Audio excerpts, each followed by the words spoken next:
Hi, my name is Liz Hathway and this is my look at week 2 of the year 2018.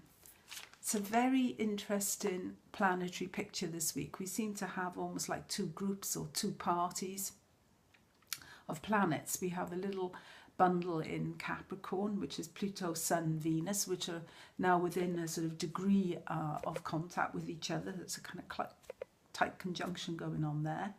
And then we have Jupiter and Mars on the other side in Scorpio, again, two very strong planets. Mars, Jupiter is almost like, I thought this morning, it's a bit like the Hoover Dam or something, you know, it's just galvanizing this raw power. It's a real powerhouse, Mars, Jupiter, and Jupiter is Mars ruled at the moment. So fortunately for us, the Mars-Jupiter conjunction is really fine-tuning into that bundle of planets in Capricorn, Pluto, Sun and Venus. So this could be some power brokering going on here, some deals being cut. Although by Thursday the focus changes a bit, because then Mercury also changes signs and moves into Capricorn. So that's maybe when, you know, the signatures can be set or the details can be worked out. Certainly that's Mercury conjunct Saturn on Saturday is very good for the concentrated effort, getting it down on paper. You know, although it can also be a bit heavy and a bit leaden, and you know, so it's very good for serious projects. But if you're trying to be light-hearted, a Mercury Saturn conjunction, which is exact as I said on Saturday, can just make you don't get the joke, you know, this sort of thing.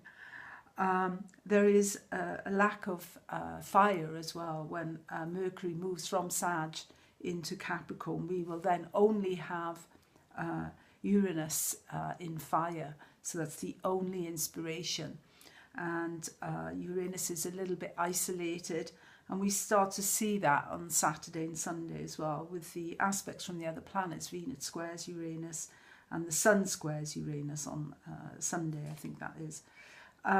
So there's some erratic behaviour, maybe if you've had your nose to the grindstone all week, because I say Mars, Jupiter, if you've got something to focus on, if you've got a good project and something to get your teeth into, you know, Mars conjunct Jupiter can really almost lead to a sort of superhuman effort.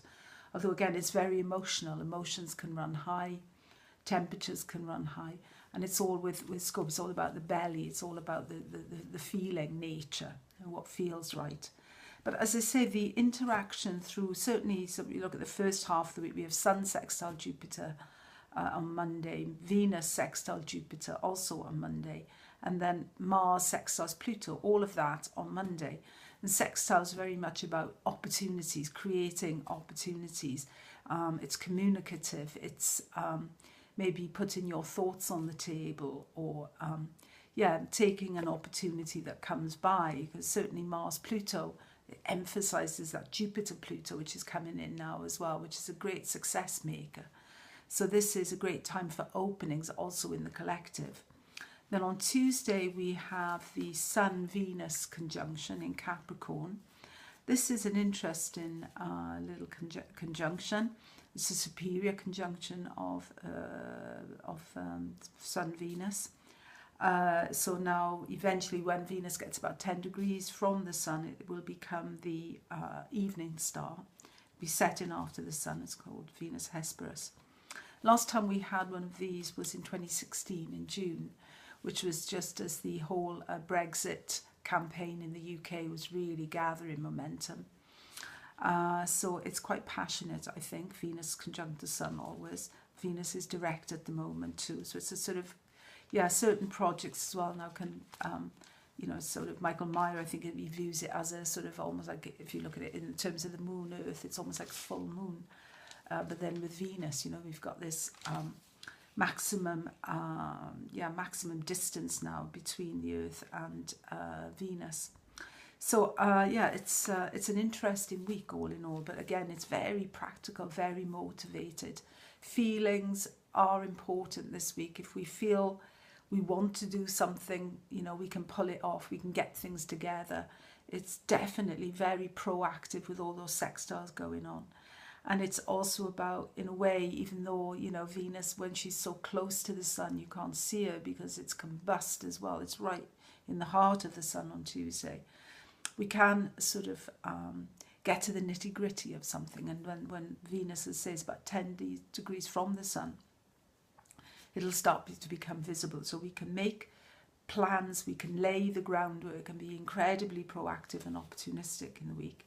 Towards the weekend, when Uranus starts to come in, Venus square Uranus, this could disrupt progress that's been made. This could be the spanner in the works. This could be also something coming to light in a way. And then the Sun square Uranus on Sunday, that's really almost like throwing the tables up and saying, right, that's it, I'm out of here. You know, Uranus can act in a very wild manner. And Sun Uranus, these two planets at the moment, Aries is very much about the inspiration and the fire, and is not a sign that's known for thinking before it leaps, whereas Sun and Capricorn is incredibly cautious. So that it could be in ourselves this sort of conflict between wanting to break the mold and wanting to play it safe. So it's a bit of a balancing act in the second, towards the end of the week, into the weekend. Okay, thank you very much for your attention, and I wish you, of course, a great week. Bye.